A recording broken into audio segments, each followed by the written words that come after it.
We're ready when you are, Mr. President. All right.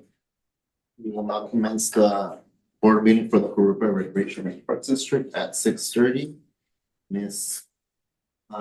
Medina, can you complete us with the pledge? Yes, please stand. Put your hand over your heart. Ready, begin.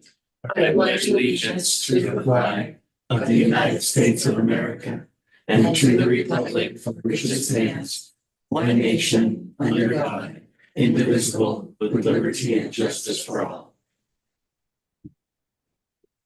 Okay, well,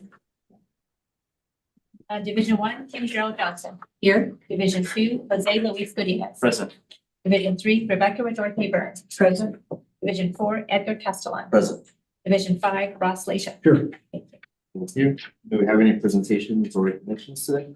None this evening, Mr. President. Public comments? No, I've not received any. All right, consent calendar. Anyone like to move anything from the consent calendar? Not all, entertain a motion. I move approval of the consent calendar. Second. All in favor? I am good. There is an ordinance on here, so I will do a roll. Rebecca Redorte Burns. Yes. Kim Gerald Johnson. Aye. Jose Luis Godinez. Yes. Edgar Castellan. Yes. Ross Leisha. Yes. Motion passes 5-0. Thank you. Thank you. All right, on to item 5.1, workshop draft master plan presentation. Yes, Mr. President, thank you very much. This has been just over a year coming here. Back in April of 2023, we awarded the professional service agreement to the firm of Barry Dunn for our Park and Recreation Master Plan. It was about $265,000 at the time.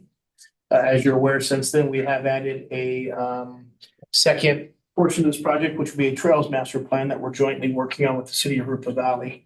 That will be completed later, late summer, early fall of this year. But tonight we have the draft presentation of our master plan, kind of the culmination of where we're at. Based on the discussion tonight, unless there's some major changes the board wants to see, this will come back to us for final adoption next month. So with that, I'm gonna turn that over to Jeff Milkus from Barry Dunn. We also have Tom, I can never get your back, Deal? Deal. Let's make a deal.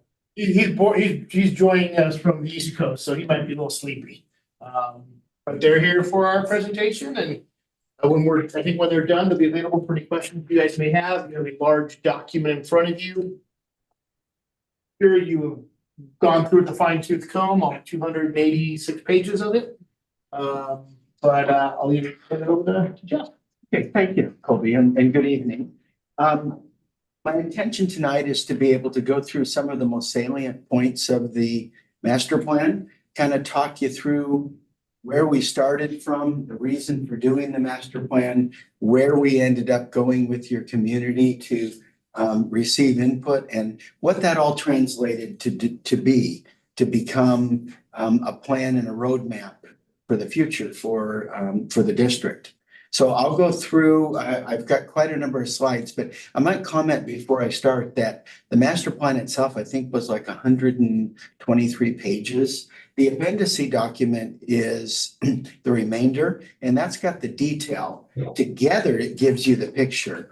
But our hope was, as we put this together, that the plan itself would kind of speak for itself, and that there was enough detail within that 123 pages or so that would allow you to really get a good grasp. But if you need to, the detail, cross tabulations, survey information, comments, everything should be pretty well there. So let's start. And I just want to know, you do have a hard copy in front of you as well. This is the, not yet. That's the presentation that we'll provide you. And then, so the master planning process, again, it's a roadmap. It's an opportunity to provide kind of a clear vision for where do you want the district to go over the next 5 or 10 years. A master plan for a parks agency like this really has a finite time until it needs to be updated again. Some people update them every 5 years. Some people update them every 10 years. I tried to look beyond 10 years to give you plenty to kind of chew on and work with in the case that you don't choose in 4 years to move forward again. the key elements of the planning process. We started again, I think it was in May or June of 23. We did a kickoff meeting here in this room and we defined expectations. We went into what we called information gathering or discovery with the intention of learning about your community because we really wanted to take a deep dive and understand what are those nuances within the district? What are those things that really we need to understand in order to do a good job with this plan? We moved from there once we did our survey and our background research and we did engagement, talked to you during that engagement process. We came up with findings and visioning process next. And our findings, we captured on a document that allowed us to document where did we learn each of the key findings that we had. They weren't necessarily issues, just findings, things that we learned. So we took that and we began to create and work out general guiding principles for the district that we'll talk about here tonight. We went from there to goals. Where do you want to be? What are the strategies to get to those goals? And then finally, what are those actions that are involved? And along with what you have tonight will be a staff document that'll come to Colby that will actually be more of a capital improvement program, a CIP plan that'll be able to describe what are those individual projects and what do they cost and how do you want to start thinking about fundraising or funding for those? So we are at the final plan stage, which is the far right little box. We're providing this document in a public manner and I'm happy to take comments and questions and the like. The important thing is that we know when we finish that we got it right. That's really the overriding principle.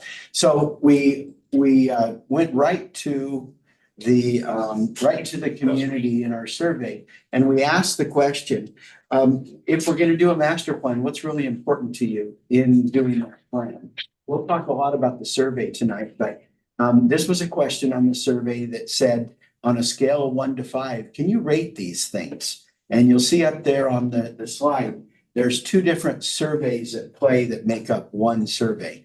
To remind you, the invite survey was randomly provided. It is statistically significant, the results. You can count on those within 5 to 6 percentage points, I think. The open link survey, everyone was encouraged to take part. And so we'll talk more about the survey. But we ask folks, what do you agree with or strongly agree with or you do not agree with? And here's what we've got. And there's quite a difference between the lower end and the top.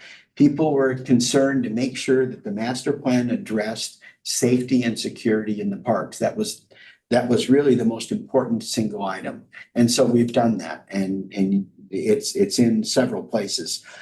Made recommendations on how to help you to ensure that the park safety is important. Provide community parks as social gathering spaces. You'll see increased recreational opportunities close to home. So we did work asking the question, for your service levels of your parks, can people walk to those parks? If not, what percentage and what are the barriers to help them? What do you need to do in order to make it so that people can walk or at a minimum drive to a park that's no more than about a mile away?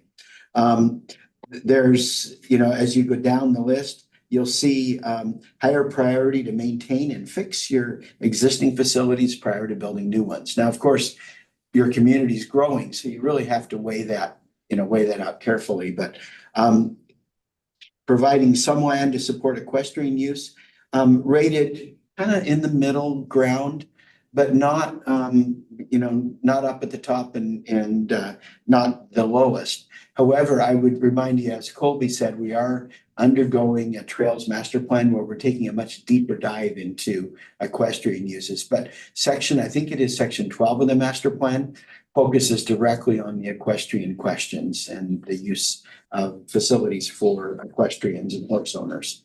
Kind of a sneak peek there, leading into what the trails plan is. When we finish that, we'll be saying.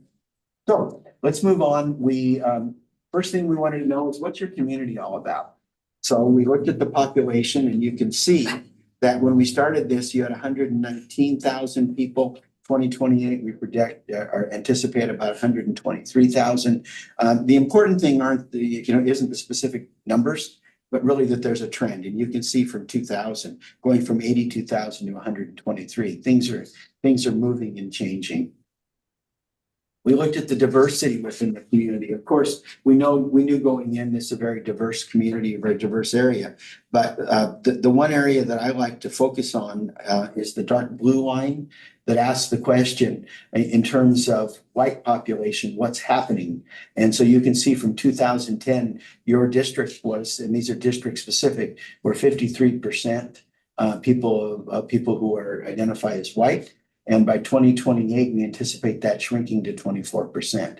And the reason that is so significant is it's over half, which is, it's not a value judgment, but it does say that as your community becomes more diverse, there are things that, out of respect for your community, you may want to focus on in terms of the recreation programs, in terms of the way parks are offered. So we took another deeper dive by looking into a mixed method approach, is what we call it, into engagement. So okay, now that we know a little bit about the community, we've reviewed a lot of planning documents and other kind of historical, traditional things that go on in the district. What does your community tell us? And so we did a series of different activities. Rather than go through all of them, I will tell you that the social pinpoint site was the biggest single area space for people to communicate. People were able to communicate in different languages, were able to go back and forth and tell us and vote priorities and such. Although there were 6,450 site visits, the important number to me were the unique users. There were 1,664 unique URLs that access that site, which to me says that along with all of the other site visits and everything else, we touched your community, or your community touched this master plan.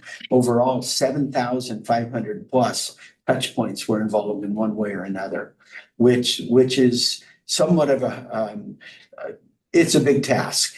And keeping track of the results and keeping track of the comments, and really out of respect for people that took all the time, I read every single comment that came in and tried to absorb them as I could within the plan. But there were open house participants, there were focus groups, survey responses, which we'll talk a little bit about in a moment. But here's what we learned from the study in the community. Here's kind of the meat. Your population is growing. The older population, I got to move over to the next slide here. The older population, is growing a little bit. Your youth are declining, but not significantly. There's reasonably high income in comparison to other communities, lower poverty. 64% of residents identify as having Hispanic background. There's a significant number or percentage of population that report having a disability. So during the planning process, while we're doing this and we're talking to folks and engaging, we took a pivot and we pivoted into the accessibility of some of your facilities intentionally. And so we'll talk about what that means for the district here in a moment. But highest use activities, walking and hiking, not unusual for communities, not unusual for communities here in California. Basketball, golf, soccer, important team sports. Provisions and services offered by the district to residents. The most important ones when we ask folks are just exactly as you would expect. I would have suspected this before we started, but we confirmed it. The parks are really important. The trails are very important, especially with walking and hiking. And of course, the special events that the district does. Special events in some communities will show up as a very, very important thing to communities. But really, if there's enough of them offered and the quality of the special events kind of pops forward. Sometimes if there aren't a lot offered and they're not very good special events, and that happens, then people don't always think about it when they answer the survey questions. In the survey, we ask not only what's important, but we ask how well are your needs being met, and those are in the engagement portion of the master plan. So here's some recurring themes. To start with, we ask about strengths and we ask about satisfaction. And I was telling Colby earlier, oops, I forgot to scotch through my slide. There are some communities that score very well and some communities that don't, but you've scored very, very well in terms of how satisfied your community is. Now, not to say everybody is always satisfied. I know enough after 40 some years in this field that there are so many competing interests and people just love you to death at times. They'll overuse your trails and they'll overuse the parks. And those aren't necessarily bad things, but they can lead to people that might say, I'm not as happy or satisfied. I want this, or I want a park near my home, or I want more pickleball courts. Because, okay, they just built me 30 pickleball courts, but I still can't get a reservation. It happens. It is kind of part of the nature of the beast. But an 80% across the board satisfaction number is something to really, really kind of hang your hat on. I go as far as to congratulate you for that number. Need for additional park space. There are some gaps in the system in terms of how far people have to walk to get to a park. We used an average, and I think there's a slide in here, of number of components of important things that people go to parks to participate with and to use. And we used an average of those to make a determination. How many components should you have in each park? And the reason we average that is park level of service can be the great equalizer in a community. It can be what's everybody has their piece of the pie for a community. And that's a challenge because when you build new parks, those neighborhoods that are new and are providing impact fee or, money as part of their development to build those parks. Now they've got new homes and new parks. And so it can be a bit of a challenge. But again, providing safe spaces with lots of components in each neighborhood is important. 57% have access to quality parks within a 10-minute walk. Okay. Doesn't mean that they don't have a much higher number, as I'll show you, a much higher number has access to your parks. It might be that they won't have that average component, but they have 3 or 4 components. Small neighborhood parks, or what we call pocket parks, may only have 2 or 3, but that number of components may be perfectly acceptable for that neighborhood. Given where community parks might be close. 88%, the good news, 88% are within a mile. And I know in my community, I walk almost a mile to get to my little park. I don't mind at all. The dog likes to walk. But reasonably, 88%, we kind of lean toward you're driving to get to those. We kind of what made up a word, drivability for those parks. To close the gap in terms of comparing you to other locations across the country, you need a lot more acres. But when I look specifically at other Southern California cities and departments, your acreage, the amount of acres per population that you have, which is 1.9, I think, per thousand, that's right in line with what the other communities are providing overall. So it's not that you're falling off the deep end, but if you do want to compare yourself nationally, then there is a gap in terms of acreage. Yeah, if I could ask Yes. a question on that and just kind of for the board's benefit too. Historically, there's been, 3 acres per thousand, 5 acre per thousand standards out there. With the drought conditions we face here in Southern California, how is that changing? Is that number coming down? Because we're just not going to be frankly allowed to have the large open spaces like we used to of irrigated turf and stuff. Is that a trend you're starting to see? I would say in California, because I do quite a bit of work. Yeah, I think you're right. I do see smaller numbers. I would caution you to not use a standard of just straight number of acres. It needs to be alongside a quality question. In other words, the standard used to be in the very beginning, when people first were starting to ask the question, how many parks is enough? The rule of thumb was always 10 acres. 10 acres per thousand population. 10 acres. That are 10 acres doesn't do you any good if there's nothing in those parks or the components that are in there are old. Just a quick sidebar. I grew up in a park in a neighborhood with a park called the Woods. 0 components, nothing in it. But it was a covered canopied area and the kids, we'd build forts and all kinds of stuff. But there were no components in it. And so it really didn't meet that test for me.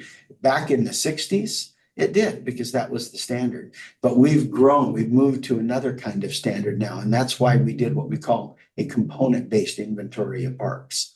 Because it's one thing to have the space, but what's in it, what is in it is, what is that? What are those things doing for your community? And case in point, took my 4-year-old granddaughter to a new park that's built in the neighboring city, the big city of Portland, next to where I'm at. And she walked in and bless her heart, she said, "Where's all the stuff?" Because there was a small top playground and a ball field, and that's all there was. They built a new park with 2 components. So out of the mouth of babes, they get it.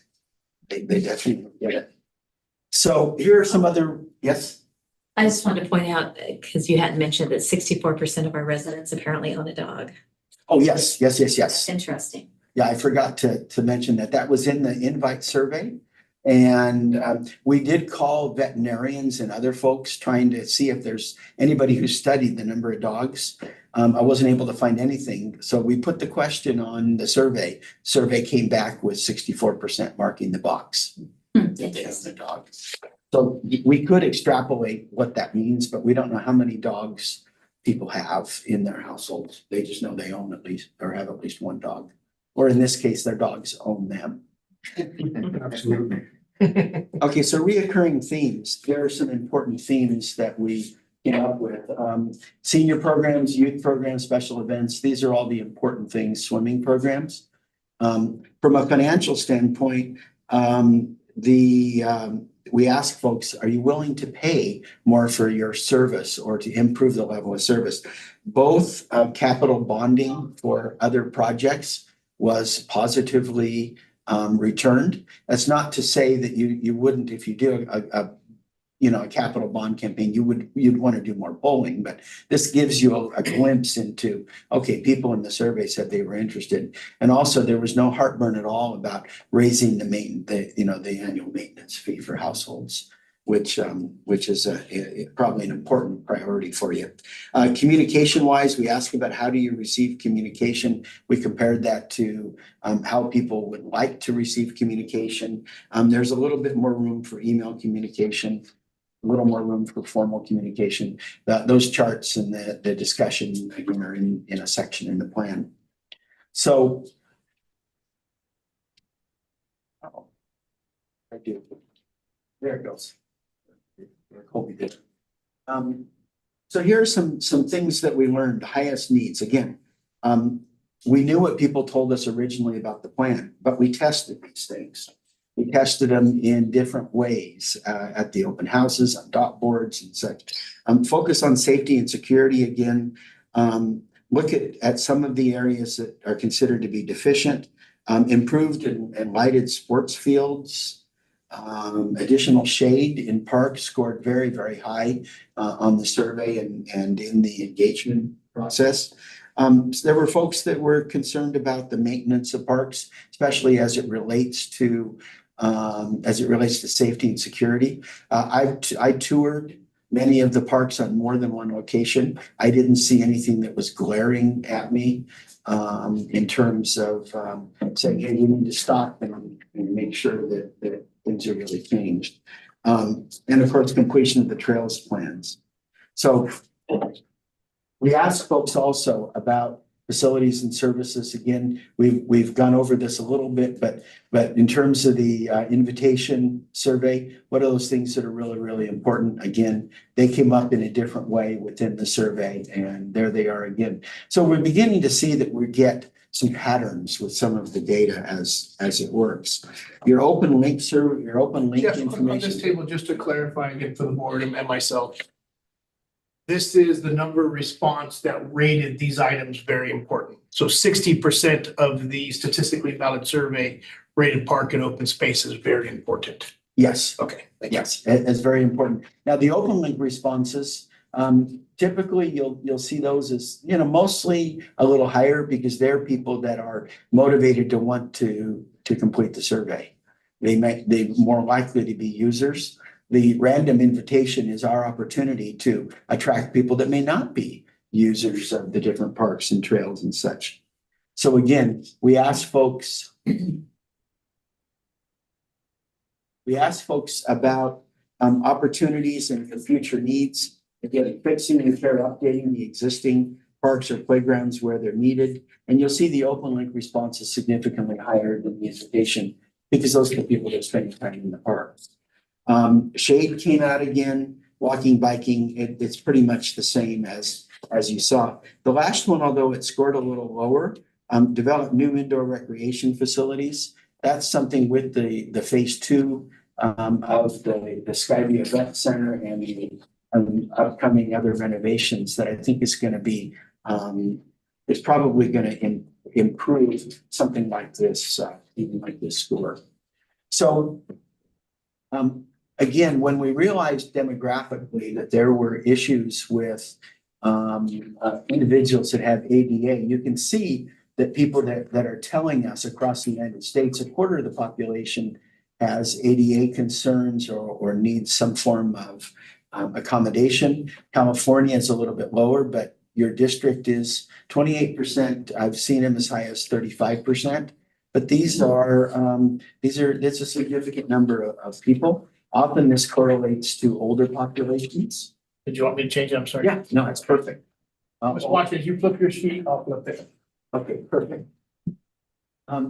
So we we went in and looked at 3 different facilities. We looked at the gymnasium, the Veterans Memorial Community Center, and the Senior Center.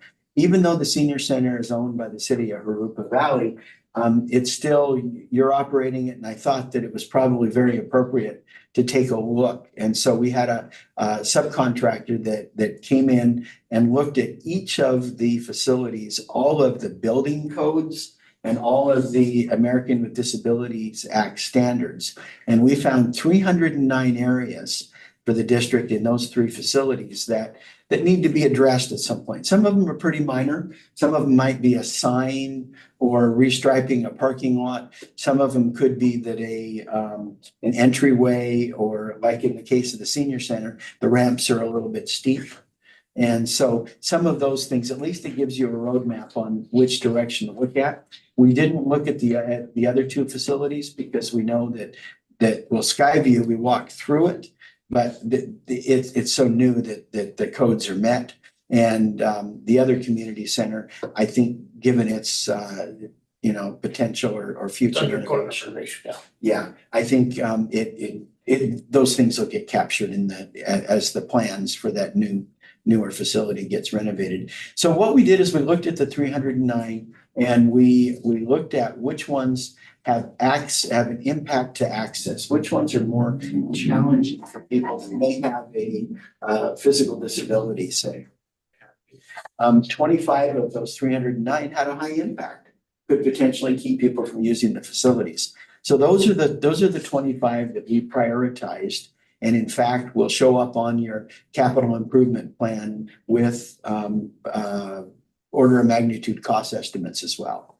So you'll see that those are priorities. It doesn't mean that the medium and the low impact aren't also priority, but we did want to make sure that we had a way to kind of cut those out. We have a spreadsheet that will give Colby the opportunity to slice and dice those 309, which ones are in which areas, which ones are more expensive versus less expensive, which are high impact but expensive, high impact but less expensive. What are the low hanging fruit? So. Well, has that been shared with the city yet? Because It will be.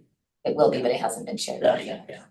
Yeah, it is right now, I believe, it's in the master plan. So when the master plan becomes a public facing document, then We will be sharing with them as well. And I believe they are in the middle of a ADS transition plan as well, so they'll come up. Yes.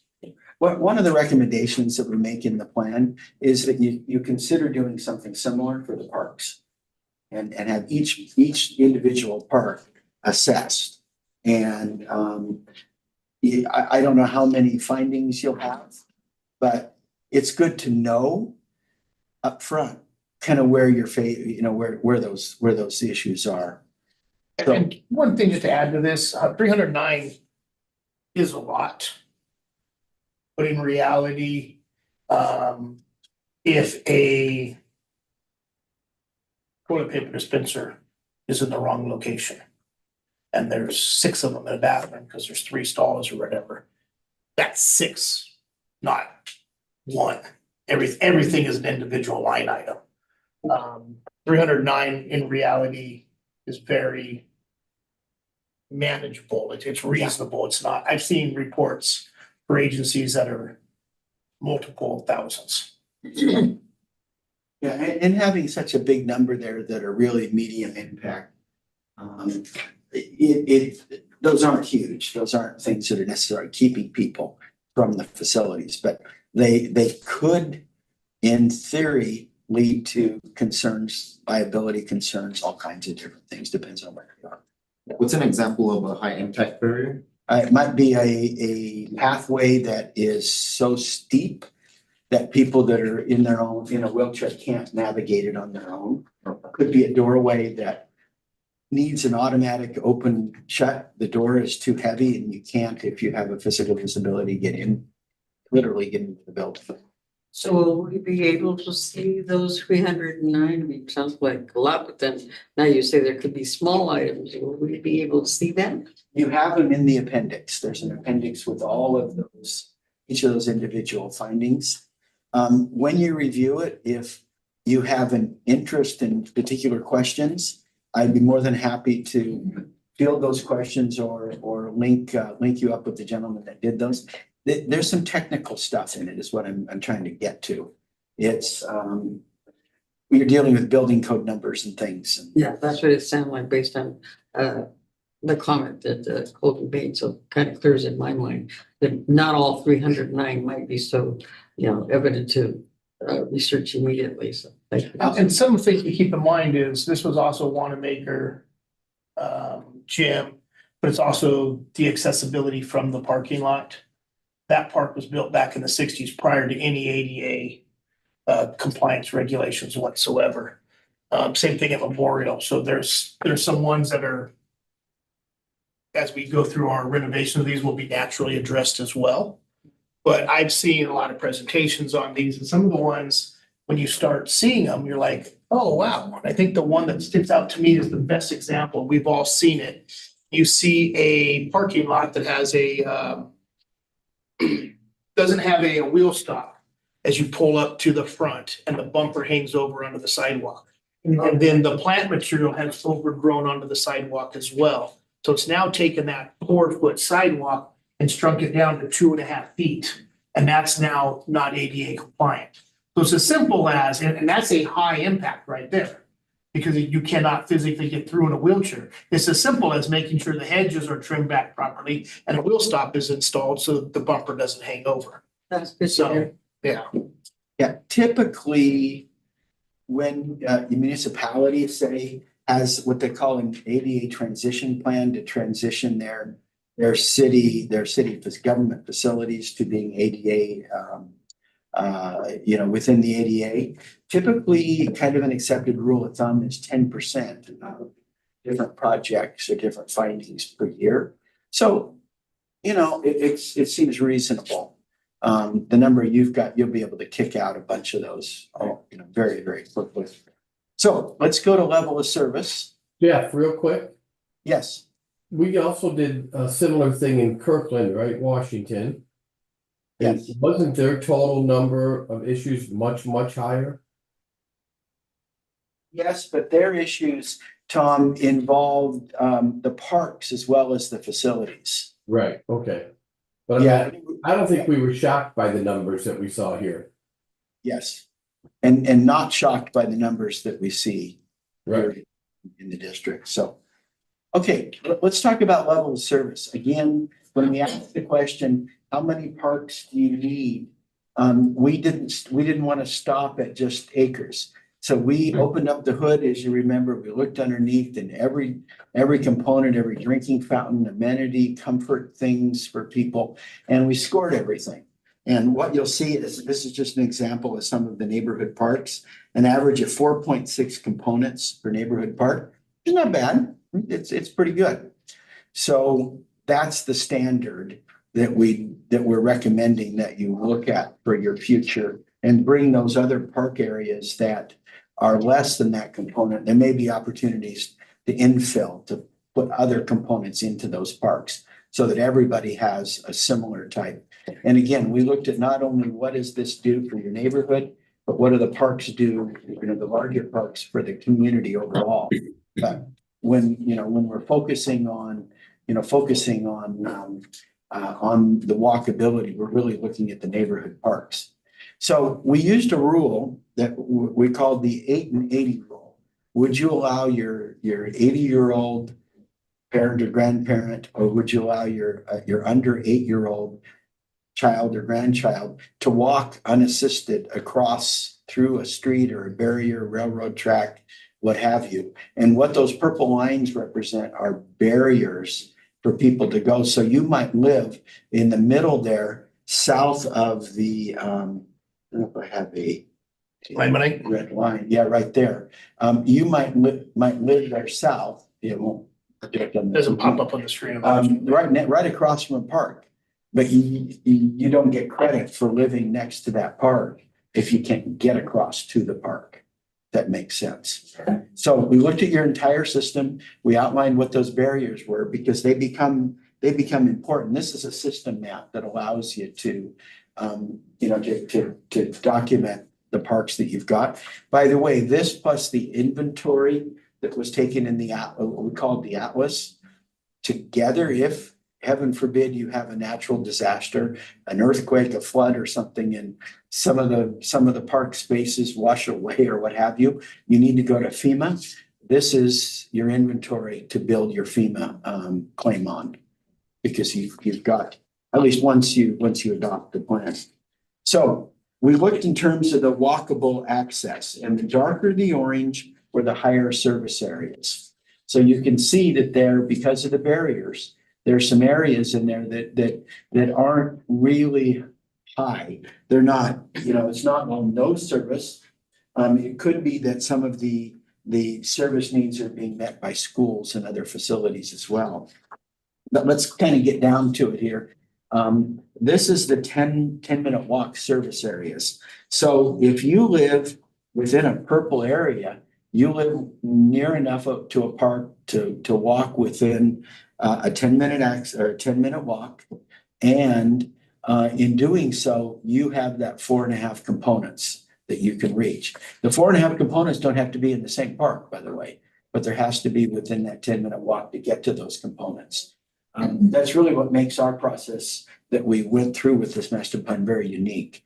The yellow says, wait a minute, I do have areas I can walk to. I've got a park with components in it, but it's not necessarily at that standard. But it doesn't mean that they don't live within a park that matches that 21%.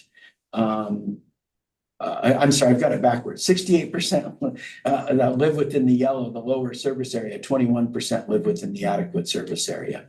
So overall, your community is 89%. That's the number I had quoted earlier. 89% within a 10-minute walk. But again, we wanted to look deeper into that 89%. Do people have all the components that they really would desire or need? So we look again, we open it up and to see what is the story for people who are going to drive. You can see the purple part got much larger because we've got a larger area to look at. 57% are now in the purple, 31% are in the yellow. So they somewhat flip-flopped. But really the good news is there, you've got, again, 88% that can drive within that percentage. Previous map, Mhm. I feel like there's some area that should have been purple. Okay. You see over to the west. Okay. Okay, that square up above, see, that square has 2 parks in it, Larimore and Wineville. I'm puzzled why that's not purple. They scored low on the amenities. That's why. Oh, It doesn't have all the amenities. Wineville has a playground yes, and grass. yes. So it's And a base- two of them. But the baseball doesn't. Yeah, so this has two amenities per se. That's why. Oh, okay. So this is purple within a 10-minute walk of a A well equipped, equipped. a well-equipped park. Okay, Yeah. okay, I understand. One thing to look to kind of have your eyes focus on are the areas that are neither yellow or purple. Those are the areas that really become concerning if there are residential populations that live within those areas. And so when you go to the 1 mile, which is this one, you don't have a lot of area there that people can't get to a park within a mile. So let's go on to the key concepts now. I'm going to come back to the maps in a moment and share with you what to do with those maps. In fact, now I'll stay in order here. Got time. Here are some key concepts that were identified throughout the plan that we used in order to develop the recommendations for the plan. So again, we've talked several times about safety, security, significant desire for things close to home. We've been through these, so I'm not going to go over this list. Let's go on to the guiding principles. Okay, so what we try to do in this effort is to provide what we think, whether they're best practices, whether they're from previous planning efforts, or what your community tells you, is to develop what we think are really the most important salient principles to follow moving forward. And we can talk just real briefly about these. Some of them are a bit generic. District should provide parks for a variety of uses for everybody. High quality experiences is an important value there. Districts shall support access to all parks for individuals with disabilities in accordance with the ADA. Something we learned and we've recommended how to get there. Districts shall acquire and maintain trails and trail connections, local and regional recreation opportunities that are connected. You've initiated, you got way out ahead of us in initiating the trails plan that we're working on. Equestrian opportunities facilities should be considered when making improvements to those trails and pathways. Doesn't necessarily go out and say we need to build new. A lot of those facilities that you have already, the data shows that horse owners or equestrian folks don't always often use them. But still, it's important, I think, to keep that in your mind and consider what your community is telling you. Well, the trail plan is not our trail plan, it's the city's trail plan, correct? It's joint because one of the things people want is to be able to connect to amenities, whether it be to our trails, to our parks, or to the river or the hills. Right. So really what it comes down to, the gist of the trails plan is getting a consistent map for when new development comes in. Coming up with consistent design standards. Right. And then it'll help decide whether it's something the district will take for maintenance or something the city will take for maintenance. Okay. Because a lot of the trails are already the cities. The majority, and I think that's one of the misnomers we need to get out there is, I would say 95% of the trails out there are the cities. Yeah, there are some, not to get ahead of us with the trails plan, but there's some serious encroachment on some of those trails. Things that need to be looked at in order for people to use them. And just for fun, there are some areas that were a little more difficult to get to.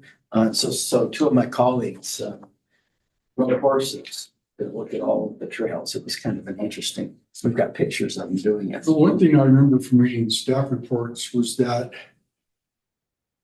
although the equestrian population is there, I believe the number that actually utilized the trails on a regular basis was extremely low, I think like it's, in the single digits. yeah, less than 8% if my memory is correct. Right. Yeah. So I just sometimes I wonder why so much emphasis on that aspect of it when so little of it is utilized by the equestrians. Right, and so really what we tried to do with this is to, with the master plan, is to respect the needs of the community members that talk to us about it, but kind of punt it to the trails plan. Because the trails plan is really where that would be or wouldn't be addressed. This is trails that really. But one of the focuses we're making in the trails plan is it's not an equestrian trail. It is a multi-use trail. Multi-use trail. There's very few trails within, we have nothing that is not multi-use. There is arguably really nothing the city has within its trail system that is not multi-use. The only probably dedicated equestrian trails are gonna be in the river. And it's because of safety aspects. Everything else is accessible by walkers, joggers, bikers, for the most part. Now, they may not want to use it, but it would still be accessible. So it's also a educational portion of it to get everybody to understand multi-use, not equestrian. That was an interesting comment that you made that in my talks to people, they don't understand what you just said. And it's a valid point to get out there that is not the parks. They've always kind of pointed the finger to the parks. The parks are not doing this, and you're saying that we don't really have as much as they think, that being the public involved. It's the first I've heard. I think it's a good message to get out there. Okay, in order to provide facilities and programs for residents, a couple of guiding principles that we suggested, and that's to provide indoor spaces. And to really kind of move toward that as a little bit of a focus area. You've got a couple of community centers that are a little bit more tired and not open to the public in the way that maybe those spaces could be. But I know you're renovating it, you built the Skyview and the phase 1 and phase 2 is coming. Beautiful facilities, the new renovation, all that is definitely, you're out ahead of the game. But as a principle, we recommend that you have a little more focus there. Regularly measure community satisfaction on the same token there. So meaning that whether it's an annual or with the programs, just to really focus a little bit more on performance measures to ensure that you maintain that satisfaction, the satisfaction numbers. Policies, as you do for a district, we're suggesting as a general, principle that you look to the Commission on Accreditation for Parks and Recreation Agencies, we call it CAPRA, and think about moving in toward that direction, because someday it's a lot of work, but someday I believe your district could be primed to be an accredited agency. And what that means is a very small number across the United States. I want to say it's 200 and some out of 12,000. And there's Or in California. Yeah, and 4 in California, and those are really, it's the cream of the crop. And I think that the way that you operate your district, I think you're a great candidate. But again, there's some work involved there. So it's not something you would do tomorrow or even next 2 or 3 years. It's something to work toward. But when it comes to your administrative plans and planning documents and different things, I would start, as a principal, start focusing a little bit in that area. Let's see, your mission and vision statements probably should be updated, upgraded, your values and hallmarks. It's not that they would change, but it's just a way to illustrate to your community and your employees.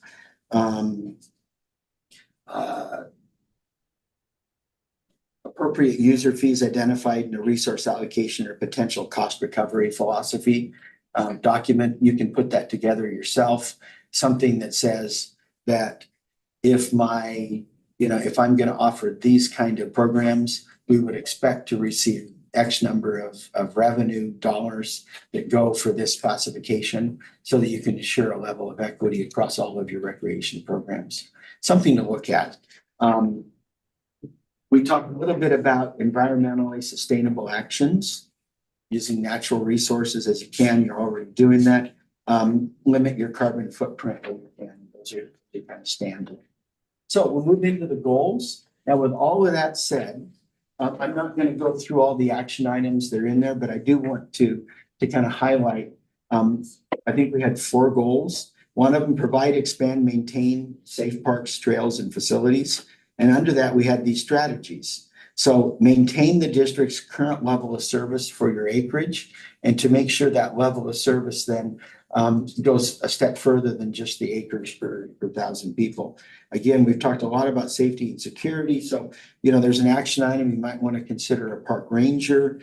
You might want to consider what we call SEPTED principles, looking at, can people see all the way through the parks, and especially when you build new. And I think you probably already looked at a lot of those things.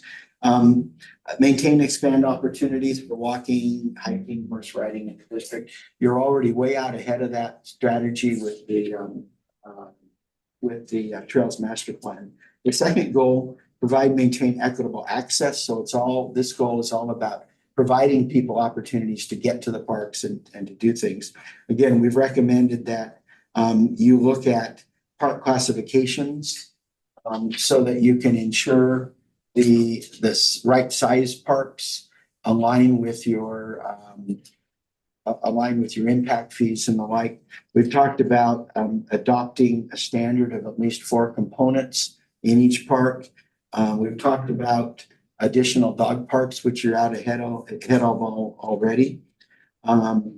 Potentially looking at artificial turf for ball fields. So all of these together help to expand access to those opportunities. We talked a little bit about the 10-minute walk. We talked about the ADA access barriers. Those are all strategies to meet goal 2.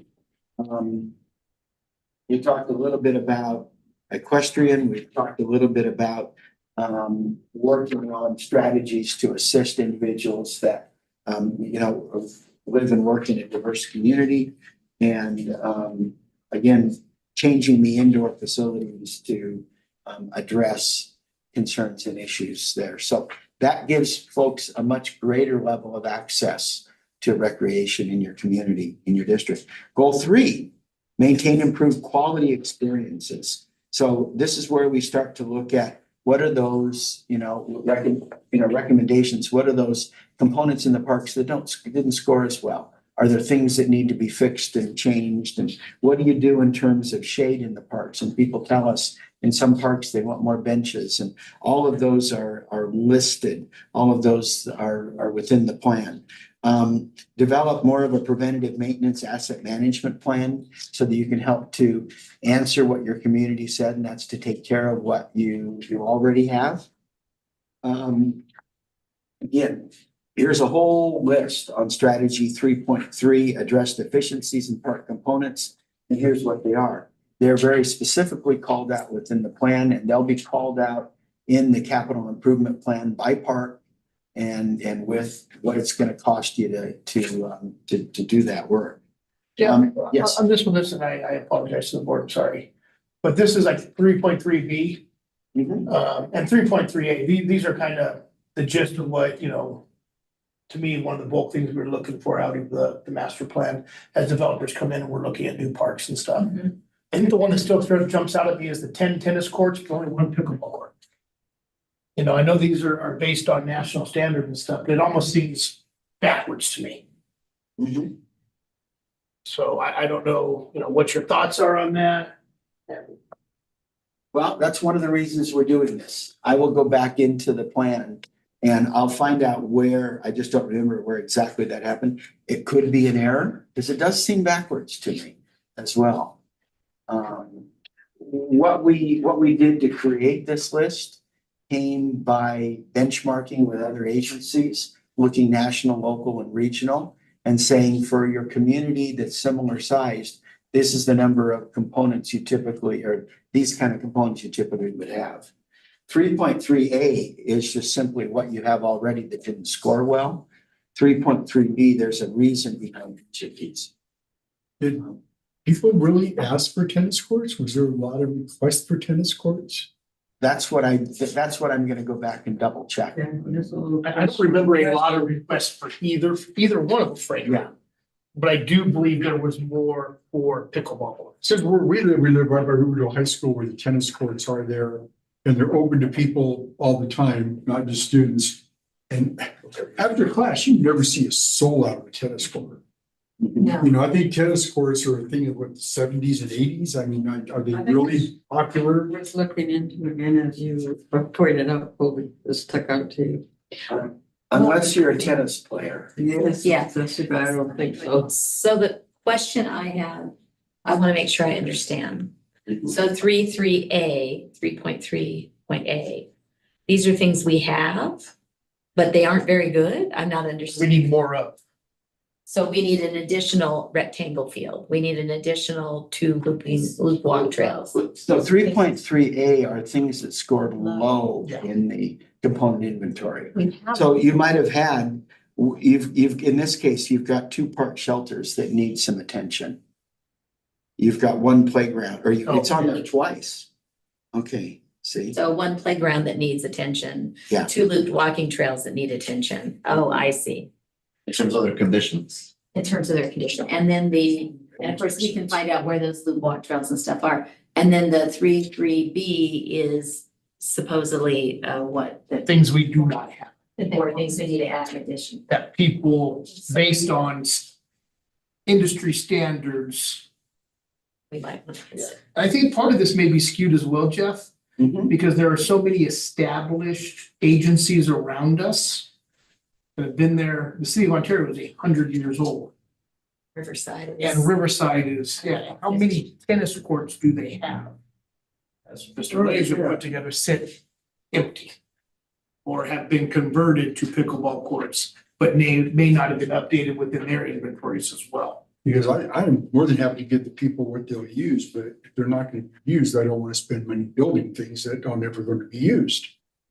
So, Based upon what we receive from people, calls and stuff, we get more calls for pickleball than we do for tennis. We have a community garden that we need to do a better job marketing and working with the nonprofit that's there. By picnic grounds, I think, Jeff, this means more than just a small pavilion, correct? Yes. Okay, and that's something we don't have larger group, for a entire family to come out to. Family reunion. The family reunion, exactly.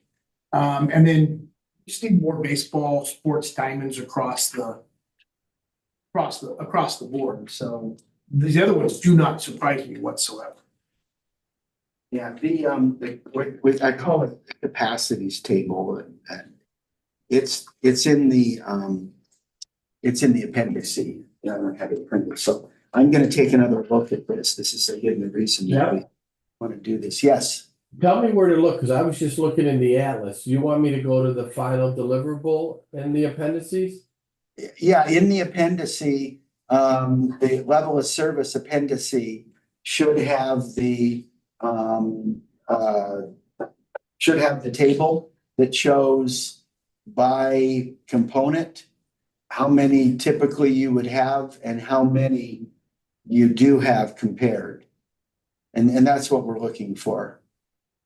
Unfortunately, I didn't print it, but okay, we will, that's one of the things that we owe you for, or owe to you on their September meeting. I'll come back to you with this.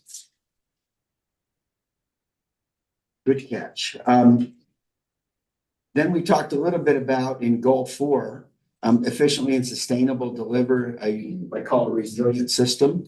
There are some numbers in here that just speak to how much money per acre do you spend to maintain your parks? What does it take to get to that point where you're along with the national kind of standard comparison to others? There's just an amount of money out there. What does your investment need to be in order to kind of come in line with the best of the best?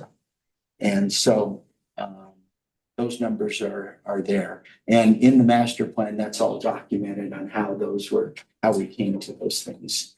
Typical agencies might spend up to X number of dollars per acre, this kind of things. We talk a little bit on strategy, long-term strategy for staffing and funding. And part of that is to ensure that you take a look and adjust the annual assessment for park maintenance. Look at other alternative opportunities, complete a fee study and maybe a resource allocation, which is that cost recovery opportunity we talked about. Residents level of familiarity with the district. We did find a little bit of confusion, especially as you go out west, west part of the district. So it's a matter of doing a little bit more promotion and those kind of things. Although driving around the district, when you see your sign and your logo, you know it's your logo. It's very pronounced. So let me move on then to, I'd like to talk you through this table and the map that's next to it here. Because to me, this is quite a bit of information and it looks a little more technical. We've turned it colors on purpose. What this does is allow you to look at individual areas on the next map that are higher in need. If you look at N1 through N24, those literally are non-service or very low service areas to look at. And what's nice about this is you can now look within the district and cross-reference it with population. For instance, if you were to look at N01 on the map, and I should have looked at this in advance because I don't Just know. in Rubendale, just south of There it is. It's yellow. Mission. It's right yellow here, the yellow, over on the right side. Yep. If you were to change that area in order to improve the quality of the level of service, you're going to impact 4,571 people. Now, if you go and look at making a change to N19, which is up on the far left, north of it looks like it might be in Eastvale, you're going to impact 4 people. And that's an industrial area. Yeah. So, So what this does is it gives you that choice to say, okay, if I'm gonna add level of service, how will that impact the number of people? The next column over is the diversity index. So you can look by number and say, well, what is the diversity in those areas? Maybe I really want to focus this new facility we're going to build. That might make more sense to put in a more diverse neighborhood. Median household income. Maybe you want to really focus on those areas like N05 will impact a reasonable number of the population. And it's got very low, the lowest in household income. So if you want to kind of make parks a great equalizer, maybe that's where that new softball field or that new skate park or what have you that you want to build goes. You've got a poverty index that's similar to household income, and you've got a crime index. So you can say to yourself, where can I impact the most? Where can my dollars do the most good? Impacting lots of people in a neighborhood that may have a higher crime index, a more diverse neighborhood, maybe lower household income, versus let's put it in the one area here that already has great parks or great household income, and it won't affect as many people. So that's a tool for you. and this is something I can provide the board on a much larger printout, Yeah, so it's easier for you to read. Yes, yeah. I had a question Mhm. on the diversity index. Mhm. I just want to make sure I understand. So 61.9 is lower diversity than 87.5? Yes. 87.5 is high diversity. Yeah, the redder the box, the higher that area is. If that makes sense. Diversity. Yeah, because household income, you're looking at lower numbers. So we tried to make them red where if I put it on a heat map, I'd call it's hotter. I don't think that's even a word, but it's an area that needs to be better focused. So if we had a node that was bright red all the way across, that is our highest need, our most diverse population, our lowest income population. Yes. And So our why are highest the crime. crime index numbers that are high green? That is a question that I asked our individual that helped put this together this afternoon. Because I kind of went, huh? these the crime index numbers, typically the higher they are, the higher the crime. And so that's on my list. That's a great Yeah, question. 'cause I'm looking at numbers that are, above 200, but they're green, Yeah. so. Well, my assumption is that this particular index, maybe the lower numbers are the greater need, but I don't know. And so I asked that question today as I Can we was. get a description of each of those categories, maybe? Sure. That 'Cause I think gives the a color- definition of it, that might help answer our answer. I think the colors and the numbers should be consistent. If the redder the number, the higher the thing, that should be consistent across every one of these categories. Not all of a sudden change when we get to the crime index. Right, except for household income is a lower number. So that would be, the lower number is the more red. Household income. It may be that That kinda the makes color sense, I chart think. is correct, but we don't understand what that number means. Yeah. Yeah. Yeah, I didn't get that at all. The crime index I have the same question. made no sense. Yeah, and I've looked at this over and over again. I can't tell you how many times I've reviewed this, but it suddenly popped into this afternoon and I'm thinking, that doesn't make sense to me. So I sent a note off to the gentleman that came out to visit the parks and put this together. And so that's another thing that with the descriptions that we'll have in the plan set for next month. So that's the plan. And we're ready for whatever questions you'd like or changes, edits. Does it also include, where you mentioned like, for example, in one, it had 4,000 around population. For the rest of them, will it also be included how much of a population each? Well, yeah, these are just the areas that are really very low, low service level. You'll notice that there's 5 of them at the bottom, and I suspect those are because they're in industrial areas. Because there's no population. Well, my question is, so if I read the master plan correctly, you identified 3 areas that were low in services. And that was Rubidoux, what you're calling Old Mariloma, and Indian Hills. But Indian Hills isn't on any of these end numbers. So why? It isn't. Not that I can tell. Isn't it that big blank blob in the middle there is Indian Hills? Is that Camino Real going up there? Yes, right up in here. There's Yeah. there's something there.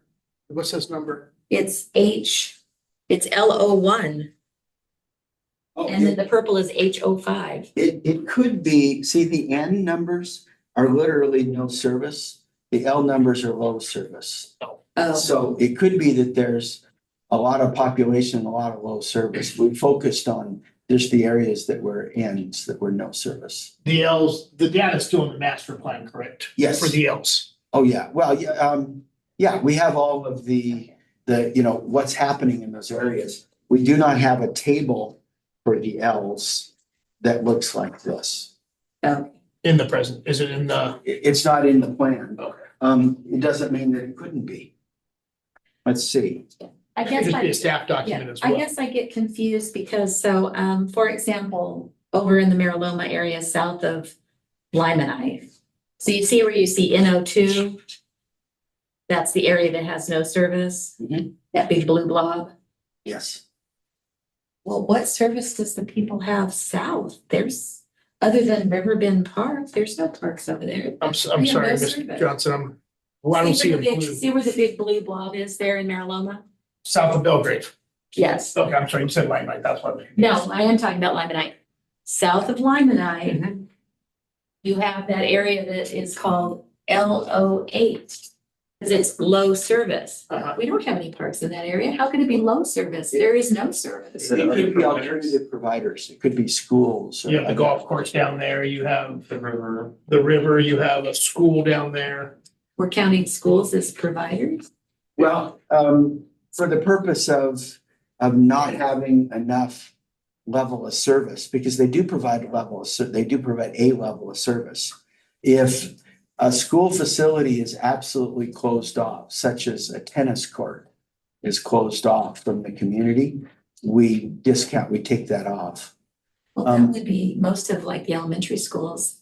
Days over, gates are closed. Yeah. They don't providing a level of service other than to Usually the it's the high kids. schools that during leave the- something open. Yes, it's just the high schools, maybe the middle schools that leave a little bit of something open a Well, little then- later in the Then day. it's probably the river, cause Trop Elementary is somewhere in the middle.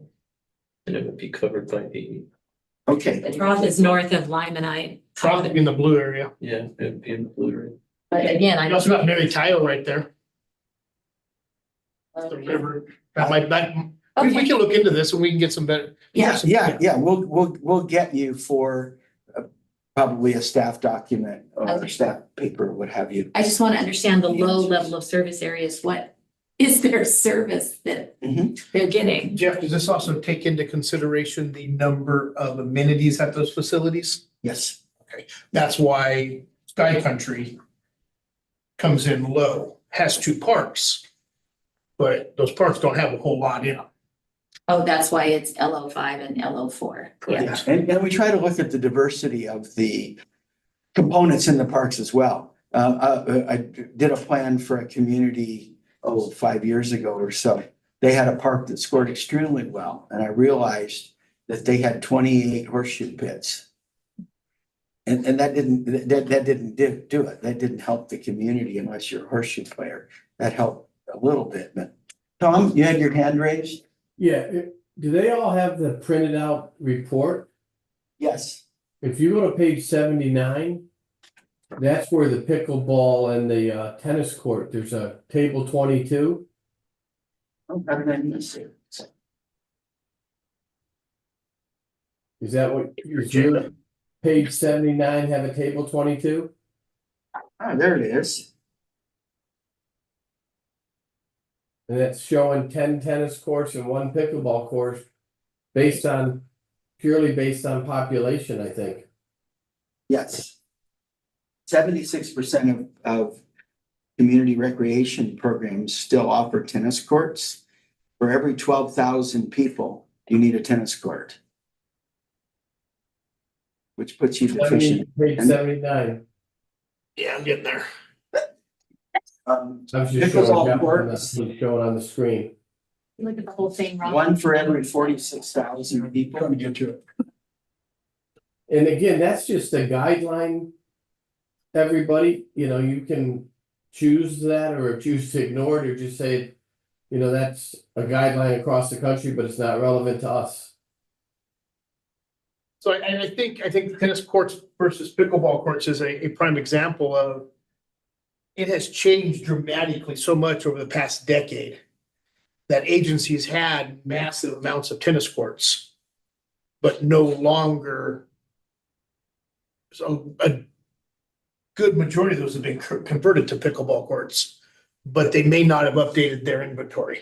Yeah, and so we'll add text that describes and explains and ensure that an appropriate recommendation for pickleball courts is in there and that we address the 10.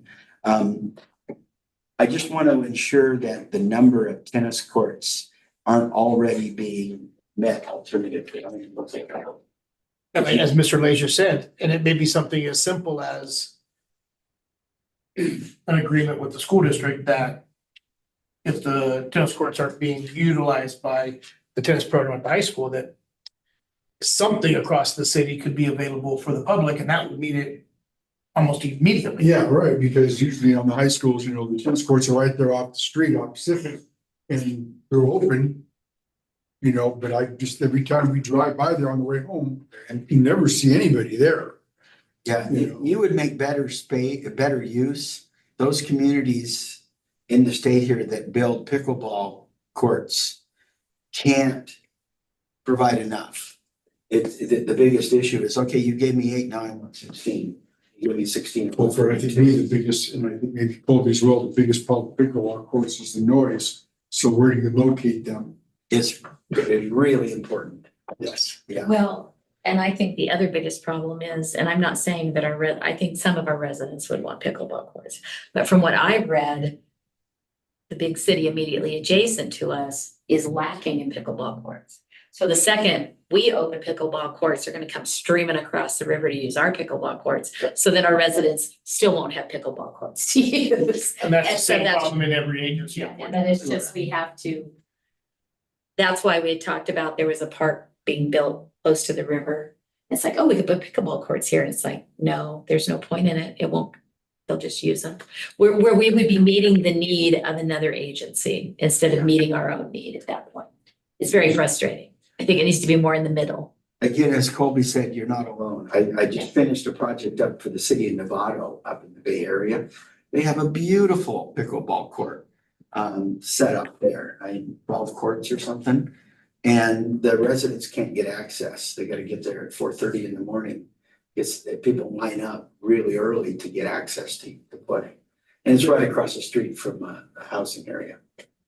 You bizarre. you could do secure, not like a security guard, but you could put a gate on it that, you know, someone has to come and get an ID from you. I mean, that's not exactly what you want to do, but if you choose to put in pickleball courts somewhere and it's a problem, that technology exists.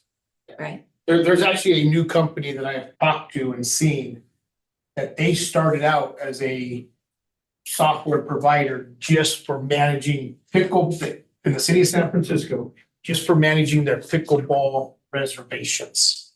Because it was such an issue and they saw a need for it. It morphed out of that into something offering more beyond that, because it's that much of a demand. Residents play free and non-residents Exactly. get charged. Yep. You know, Those types of things. But they've even had to go as detailed as you, Mr. Leja, you, Mr. Godinez, only get X amount of reservations per week. So you can't book it every single day type, you know, to open the, it's and we can go down this rabbit hole for hours, but Yeah. yeah. No, don't want to, but Little did the guy that created the sport decades and decades ago up in Bainbridge, Washington, realize. realized that when his dog Pickles was grabbing the ball and running out in the field with it away from his kids, that we'd be having a conversation about pickleball. Kind of a funny thing. Other questions about the? yeah, I have just something to clear on my mind here. When you go to the important district services responses, the open link responses, you said there was a much larger volume than the invitation responses. And that seems to come out on all these numbers for parks and open spaces, the percentages. But on pathways and trails, the 62% was in the statistically valid response, but the open link was only 51. And then on the developed new into recreation, is to say those are the only two spots that had lowered percentages in the open link response. And I was just wondering if you could enlighten us as to why you think that would be. Which table is this? Page 15 on the That's page 15 and I have it up 16. here, Jeff.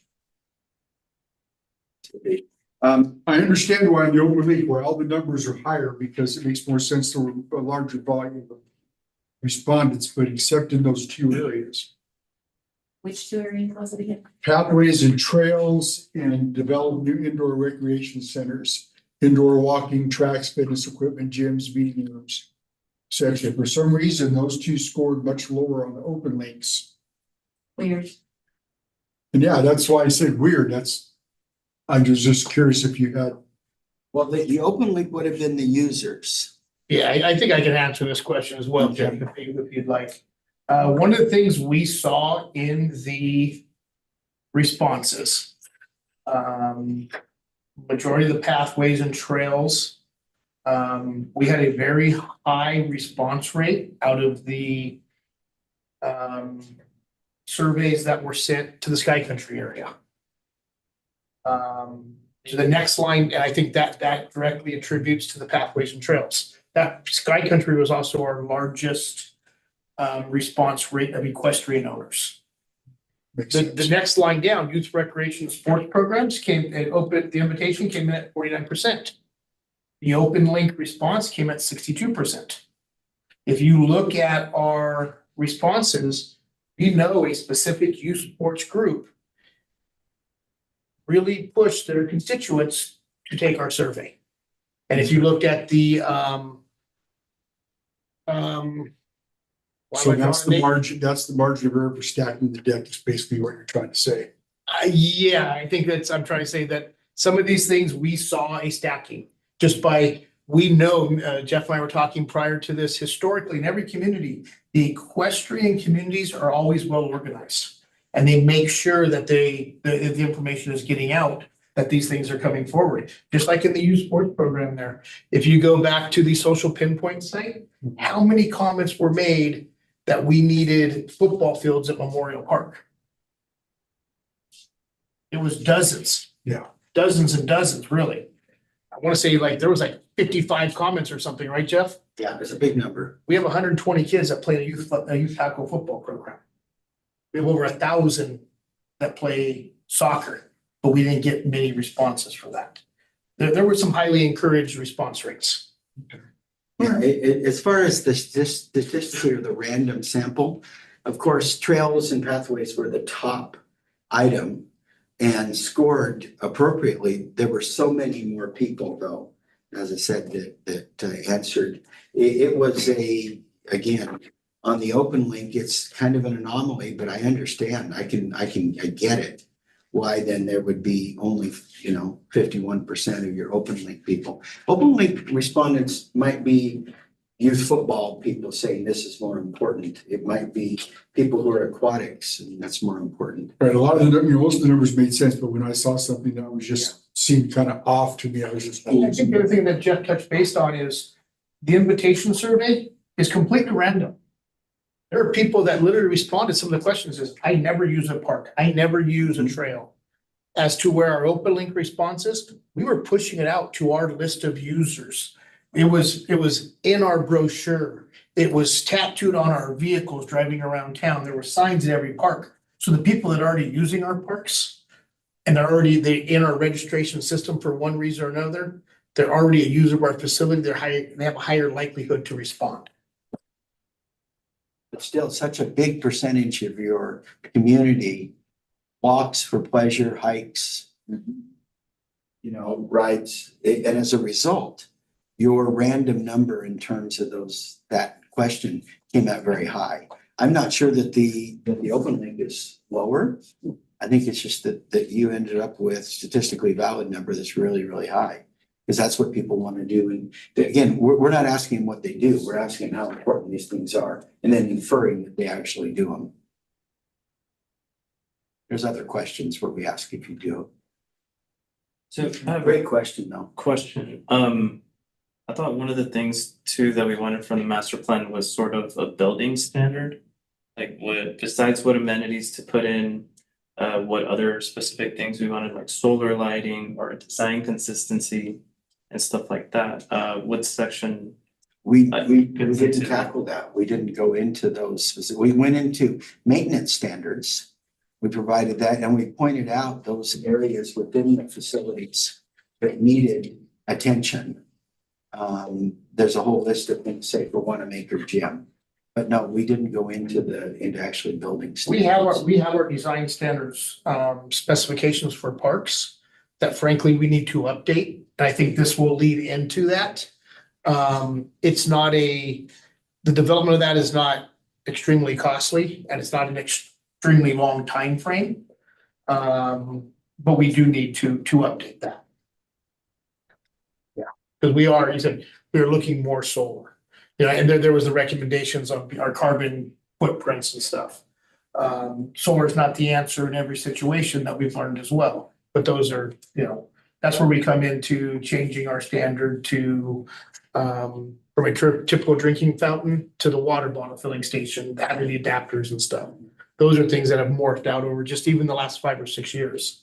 But those are things that we do need to update those standards. In about 10 years, when electric vehicles become really mandated in the state, then I think there's going to be a lot of pressure for high powered charging stations. We don't know what those are going to look like yet because we don't know what the technology is. It's moving so quick. But I like to use the term plug and play. It'd be great to have things in the parks like you do with the Skyview.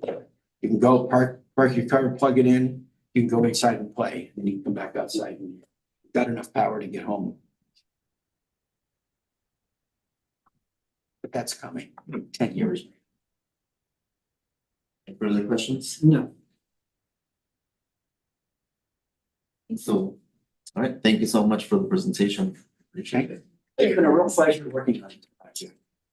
Little more to do now. Mr. President, Yes, could we have something done? I am an ice cube. You're Can we, cold? I am Oh. freezing, yeah. absolutely freezing, yes. And I did not bring a sweater. That's probably what it is. I mean, I think if we just have a It's little bit, definitely cooler over here, that's for sure. Take a I like literally feel a breeze. 5-minute break. Yes. Yeah. Okay, thank you. Just before we move on, is there any major changes the board wanted to see other than those few clarifying questions we have? Okay. At this point, with those clarifying questions, you're comfortable bringing it back for adoption? Yes. Yes. Yes. Well, great. Well, then we'll see you next month, at least virtually. And then shortly after that, we'll be back here with the Trails Plan. Okay. Great. Great. Thank you so much. Yeah.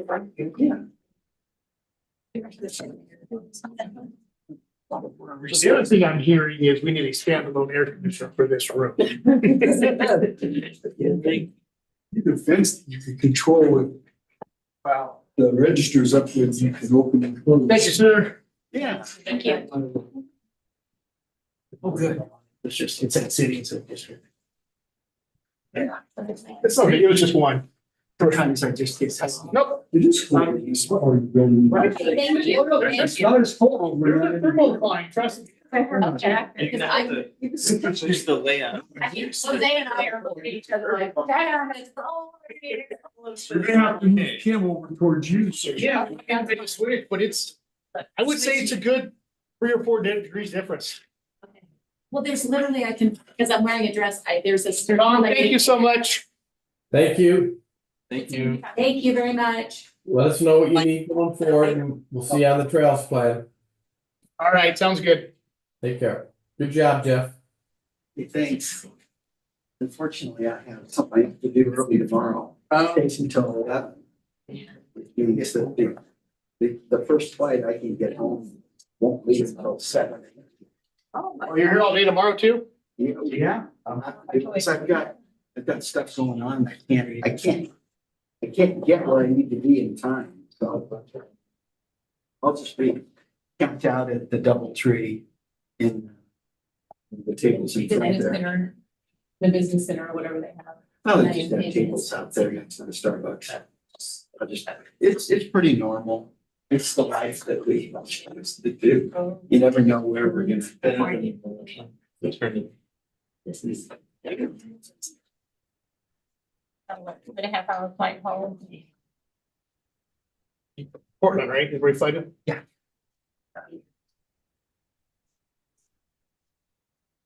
It's interesting you say that though about the electric vehicles. We have the chargers at Skyview. They rarely get used. Well, they're slow. I looked at. They're slow chargers. The slower ones. But people aren't there for a long period of time.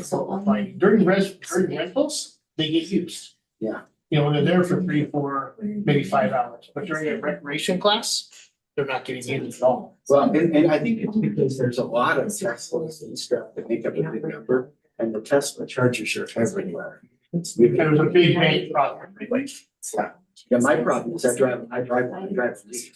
And the Japanese technology that went into the fast charging cord, I can charge in 40 minutes. I have to get 155 miles. So if I'm gonna drive somewhere like, 250 miles, I gotta charge twice, which is headache. So I get my other vehicle. Enough. It's my commuting car, but they're doing away with the fast chargers Yes. for that kind of plug, and there's no way to change it. So I figure I've got 2 years to sell my car and get a different one. Hopefully this time I get 350 miles. Because we were early adopters, 150 is too little. Yeah. It really is, you can't. I did a project in Springfield, Oregon, in Virginia. With the district there, and it's only 108, so I drive my car down there. But then you couldn't find chargers. I finally found a hotel that has a charger I could charge on. Company bought a lot of the chargers, they don't make clean. So up and down I-5 between, it's only 100 miles, but There's like 4 charges on the freeway. That's exactly right. Well, in this particular instance. We got a similar problem with the one at Skyview. Somebody cut the cords off. A vandal, So you get the copper. probably, yeah. But we reported it right away. It took them 2.5 months to replace them. No, the technology's gonna get better. You see, right now, the infrastructure is not there to support it. No, That to me is the problem, because in California, at least down here, they already tell you in summertime, look, you can't charge your vehicles in the daytime because we'll have to brown out the area, we don't have that power. So I think it's silly to mandate something yeah. before the infrastructure is in place. Yeah. Well, I remember when I lived up there, my electricity was like 60 cents a kilowatt hour, I guess. And by having it lowered it to like 40, and I paid 5 in Portland. Because of the rest of mine. So the end of the story is the decrease in my electric bill makes up for it. So I don't pay to drive that car. It's the same as I built it before, but I can't drive very far. You know, so that's my fault. I need to get it. We're good? We're ready to go. All right. Thank you, Jeff. Have a great trip home. Thank you. Thank you, Jeff. Good contact. Mr. Godinez, how do you want, or Mr. Castellan, sorry. How do you want to go as listed or in numerical order? What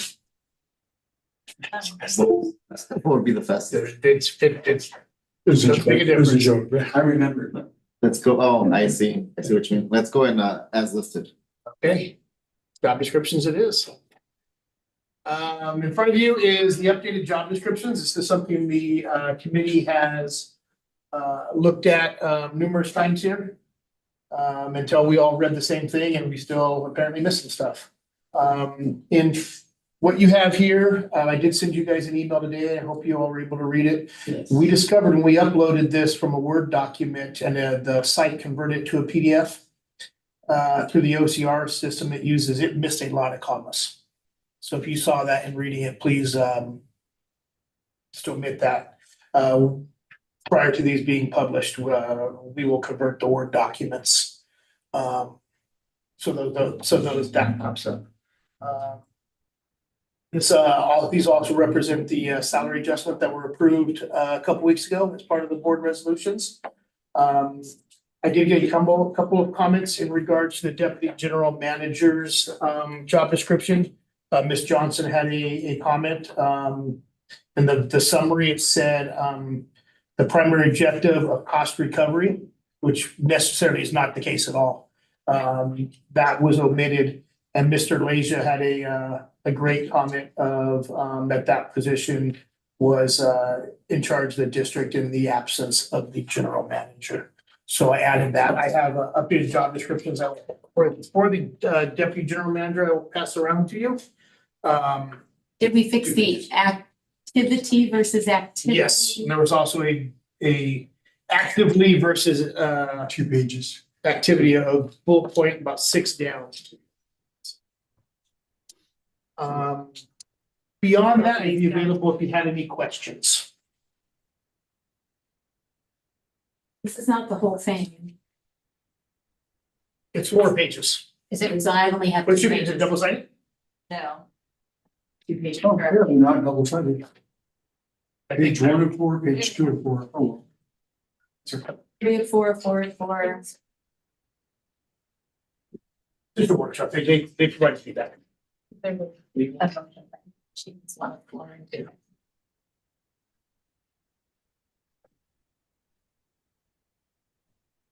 Here's the first 2 pages of that. 3 of 4, 4 of 4, 1 of 4, 2 of 4. Okay, here we go. So Colby, question, Yes, is what they're looking at different than the deputy general manager, administrator, financial services? just by a few Okay, a few dramatic, typos, okay. just yes, substantially, nothing changed.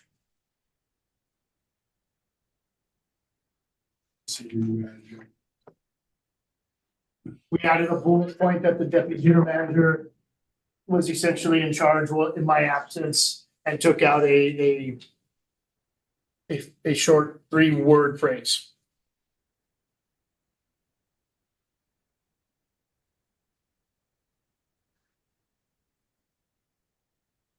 But it might be fun to just to note that the assistant, the deputy general managers had 74 bullet points. The maintenance manager had 94. The average was 80 bullet points per job description. Well, Overall. Seriously, I wouldn't have counted them all. Eh. Just because I was like Different amazed. Knitting's a lot.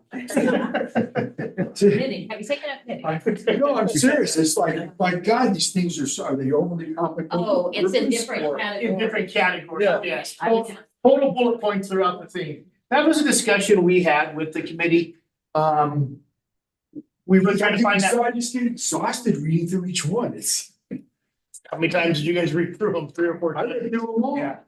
I'm retired. What else have I got to do? Certain things we wanted, consistency on. Count bullets. Yeah. Every job description now lists the benefits at the end as well. That was something we thought was important to add. I did see that. Yeah, just having consistency, so. I was just having poking a little fun at it, but No, So you wanted to add it to the bottom of the job benefits at the bottom of each job description as opposed to just having a separate page on the website. well, it's because it really is because the way that's posted on the website we use for the recruitment. That was the rationale for it. Okay. And other districts. Yeah, and consistency with what other agencies are doing, so. Well, we need it somewhere, but I do think it maybe should be on our website as well as a So we can separate. very easily do that. So someone's just curious, casually looking or something. Mhm. I'm thinking maybe I want to look to see if they have any jobs. Oh, here's your job. Are they a PERS agency? Do they offer? Yeah, that's, I still think those all should be listed somewhere. and that's very simple to do. Okay. But I see what you're saying. And yes, if someone's just specifically looking at this job, great. It's at the bottom there. They can see it. They know immediately what the fittings are. It's really the norm as I know it, but that looks real good. Yeah, no, I think it looks good.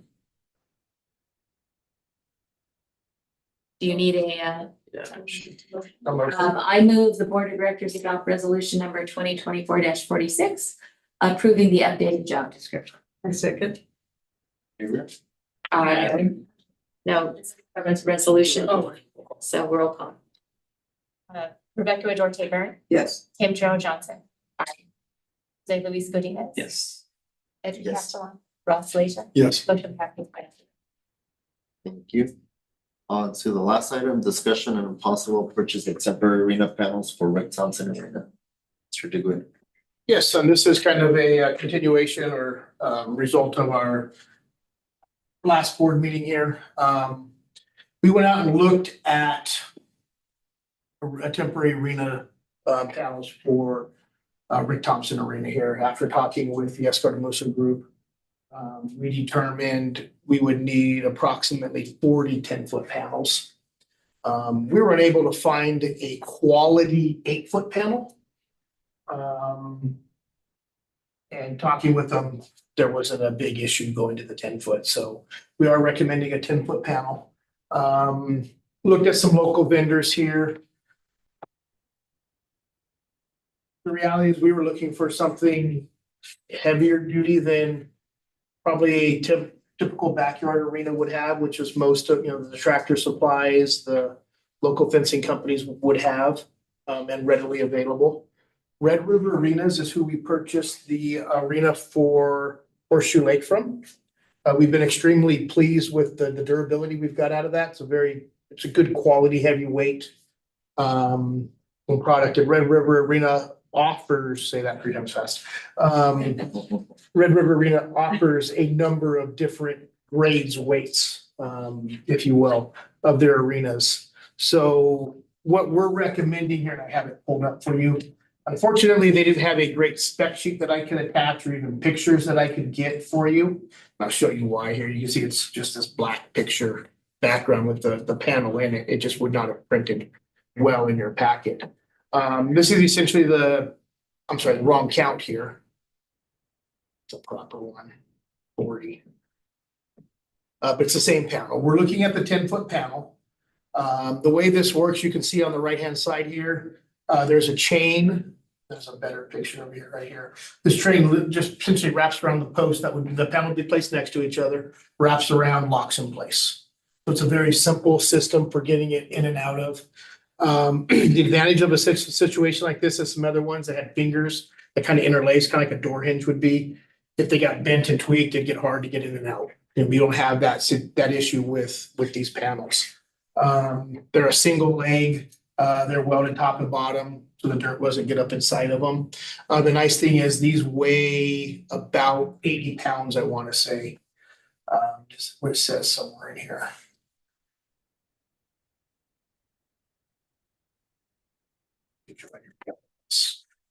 So we felt that was, here we go down here at the bottom. Approximately 80 pounds for the 10-foot. That's something very, very easily maneuvered by two individuals. So it's not overly heavy. The other reason that we're looking at Red River Arenas as we are looking at the replacement of other arenas throughout the district, there's a lot of advantage for maintenance purposes of having the same panels. If something gets damaged, bent, it's easy to replace.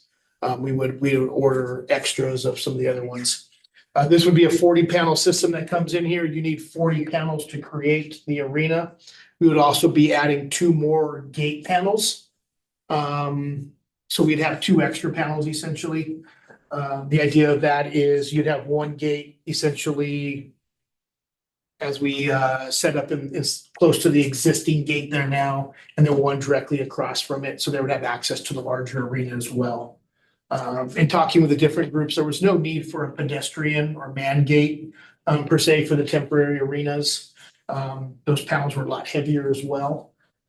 So we liked not having that aspect of it as well. So we're approving or requesting authorization for $7,500 in expenses not to exceed. The unique thing about, not the unique thing, but this is being purchased out of a company out of Texas.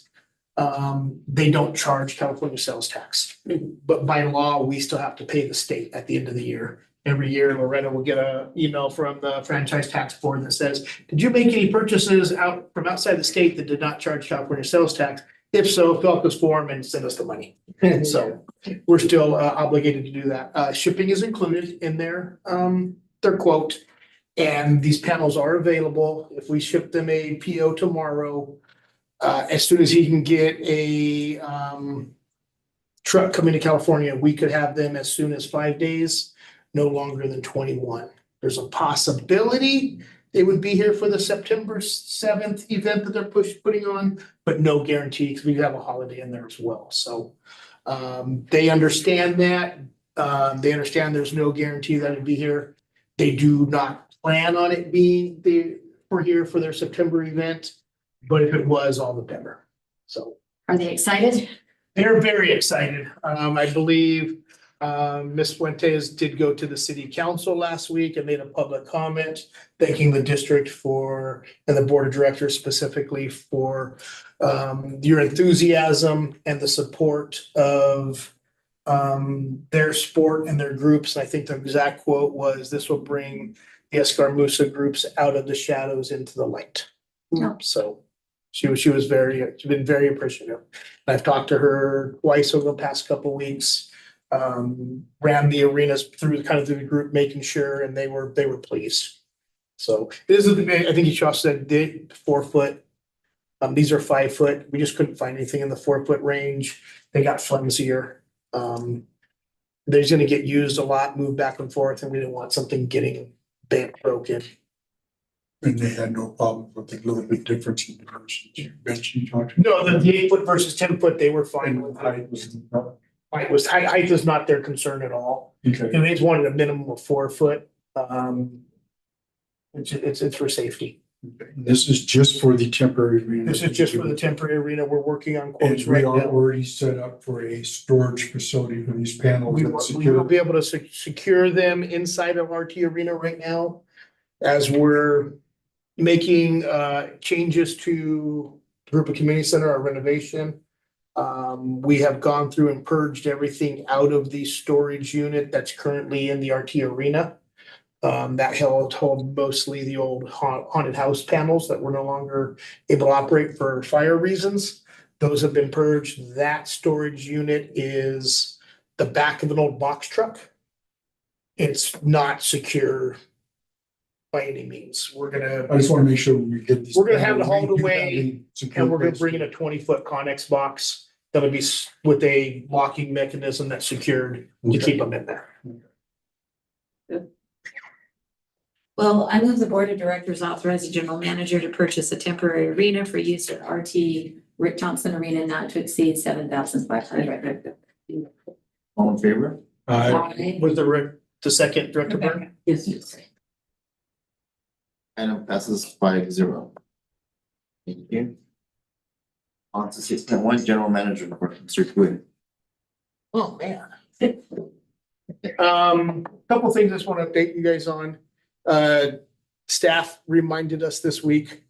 Today is the 40th anniversary of us acquiring this facility. So I think that 5-year anniversary of us acquiring this facility. We moved into it about a little over 4 years ago. They did a little festivity out in the park this evening with the residents, had people come out and they had a piñata. And they also did a similar activity out at Turnley for its anniversary as well. So as we're continuing to celebrate our 40th anniversary, they've been trying to do a lot of different activities for our parks that we know a opening date on per se. So that's been fun. Our youth basketball season has come to an end. We're rolling into our youth sports seasons now. AYSO has started practices. Pony baseball, little league, girls softball all start right around the Labor Day holiday. So you're gonna see a lot more activity in our parks coming in the next couple weeks here. School has returned to session as we talked about.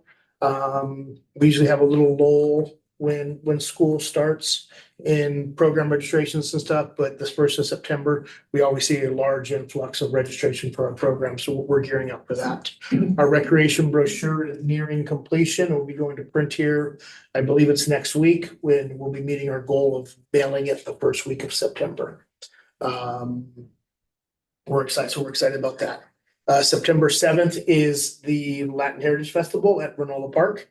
We've got a great lineup for that event. We're excited about that. Valerie has done a phenomenal job on getting the word out about that. Went out and had a nice, and I'll hand you guys some before we leave, nice, what I'm thinking, Loretta, postcard size, full color, flyers, English and Spanish. And she went out to a lot of the different, smaller restaurants and stores, trying to help get the word out to different clientele that we may not be meeting. So we're hoping that comes to fruition and comes back with a larger, attendance as well. So we're excited for that event coming up. Other than that, we're moving along. We do need to schedule with the board your workplace violence prevention training. And so we're gonna be looking at adding that to I'll talk to Mr. Owen how we legally have to do it, but we need to go through our safety procedures here at the district office for you in the event of emergency, our exit plans, secure places that you could hide should you have to type of a deal. And then unfortunately, what comes with that is a nice 2-hour training you're gonna have to. No, didn't I just go through that at the convention? I went through the workplace violence training No, you there. went through the workplace violence seminar. They said that counted. I don't know, we'll find out. Yeah, they I said will confirm with that, Kurt. they actually bragged that counted. Okay, you may be Let me free find out. then, we'll get your That'd be certificate. fantastic. But that's something that we need to have completed as well. And then annually, moving forward, we will have to have a meeting with all of you and just a refresher as part of the training that comes with that. So we will be scheduling that over the next meeting or two here, most likely. You can anticipate that. Did So anyone other than that- besides Mr. Leisha attend that seminar? You know, I gotta look, Robert, because she gave me a certificate. I just gotta figure out where it is. I don't remember where I put it, but We'll look into whether that, We'll verify it for you. yeah. And this past Monday, we had our annual safety audit from Capri.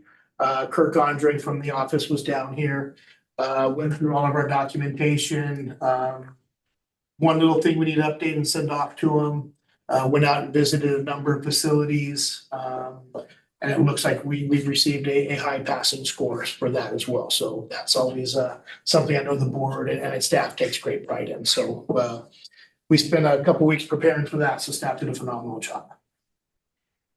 Do you mind giving the board an update on that, the well at Limonite Meadows?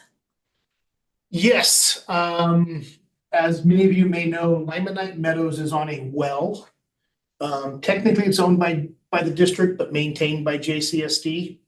It appears the casing on the well is failing. We're getting essentially rust chunks coming up, and it has clogged basically every valve and head within the park. Our maintenance staff has gone through, cleaned or replaced valves as needed, cleaned or replaced nozzles, and sprinkler heads as needed. I did authorize the installation of what is referred to as a sand separator. Tend to get sand through pipe a little grain of sand will clog a diaphragm, or clog up a head. And you can buy inline strainers. But it's essentially, it's an inline strainer is what it is. So we've installed that. It seems to have made a difference. But JCSD is currently evaluating what it would take to essentially take that well offline and connect us to their potable system that's available in Pat's Ranch Road. But as a result of it, the park was down for about 7 days during the hottest spell we had a couple weeks ago. So it saw some stress, but it's already coming back around. Thank you. Thank you. On to board comments, start with Ms. Johnson. You heard one of my comments. Since the last board meeting, I drove past and slowly drove past Larimore, Wineville, and Limonite Meadows, and was driving past Limonite Meadows, seeing the dead grass. It made me call Mr. DeGuid and say, "What's going on?" And that's when I found out about the well problem. So I drove past Larimore and Wineville. And I tell you that Wineville Park has so much potential and so little happening. I so desperately want us to put in a walking path around it because it's a nice big park and it would be a fantastic walking path for people, and it has lots of on-street parking. So even if you didn't live in Sky Country, it'd be an easy place to go and park and see. So it's something to consider in the future. Larimore, there is one sign I need to talk to Mr. DeGuid about that talks about, it's the odd little sign by one of the entrances that say, "You take on all liability for coming in here with your horse." Okay. It's the little kiosk housey sign. Oh, okay. I just think we need to replace that and put a real, more official looking sign. If we're saying something official, it should be on an official looking sign, not in a cute little, I don't know what somebody did. You know, a long time ago, Kiosk is a good far, far away. Anyway, that is all I have to say. And I'm looking forward to Latin Heritage Festival. Last year it was real fun. I'm looking forward to it this year. Thank you. Mr. Godinez. Yes, I too am looking forward to the Latin American Heritage Festival and the Escaramuza event. We're also having 909 Market, right? Correct. Thank you for reminding me. For NOLA facility. I know those are overlapping. I was also hoping we could have discussion about better planning our events with the city. Well, neither of those are city events. But since last week they had or 2 weeks ago, sorry, they had the town hall with the. Yes, I had a discussion with the city manager on that already. Because there is the state of the city during the board meeting as well. Fun times. What is the 909? I'm not understanding. 909 Market Night, thank you, Mr. Godinez, is a group that puts on a market night essentially. Something that they came to us, I believe, through Director Costellon about 1.5 years ago. They put on various events across the Inland Empire, primarily in the 909 area code. That's what their name comes from. Just think of the market night we did on a much larger scale. So doing one night, September 7th as well at Vernola Park from, I think it's 4 to 10. So they've been a challenge getting through the process, but they've got their final permits with the city this week. Exciting. Yeah. So just want to thank staff as well. They're not resting on their own laurels after their social media award. See them posting, and they posted in Spanish, and that made me really happy and proud. And I just want to thank staff. All right, thank you. Spur? Oh, yes. Yes, I'm really excited about the master plan. I mean, I think he gave us a lot of information that we can extrapolate to work on pretty quickly. So I thought he was very thorough and I'm really excited about that. Thanks. Thank you, Mr. Leisha. Yeah, I'd just like to thank staff for all the hard work they did on the job descriptions. Looking forward to Latin Heritage. That went last year and it was really cool. And that's pretty much it. Don't have a lot to say. Thank you. As for reiterating everything that's been said, thank you, Steph, for all the work you've done and all the work. It shows that there's been a lot of effort put into everything. As well, looking forward to Latin Heritage, the Scaramuza group, and then the 909. And then there's some other event that I have. It's gonna be a juggle for me. Trying to juggle that day, but it's good to see that all this activity happening. So I'm very glad that folks are also approaching us and we're working with them, making sure that they can use And our. if you're on social media, we have asked them to change it. But the Big Bounce America, every other ad is for their event here, but it says Riverside, so we know. Yeah. But they are spending a gaggle on ads, that's for sure. For the 909 market, I saw their flyer, it has the city's logo. I don't know if they meant to I put our haven't logo. seen their logo, I haven't seen their flyer, so I'll show it to you. well, thank you, I'll have them change that. Okay, all right. All right. Ours is on it, they no. should, yeah, they don't have permission to use our logo, so Yeah, I don't know if they meant to put our logo and maybe they just use it. they should, events like that should not use our logo. Okay. Alright. But I other- shouldn't use cities either. I should use the city's either, Yeah. correct.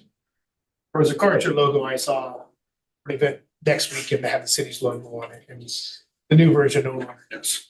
I got you. Moving on to committee reports. Any committee reports? Future committee meetings? Other than the training we have coming up, there's nothing. Any agenda items for future board meetings? None? All right. So our next board meetings will be September 12th and September 26th. And that will conclude our meeting at 8:27. Thank you. Thank you, Bob. Thanks. Thank you, guys. Are we offline? Not yet.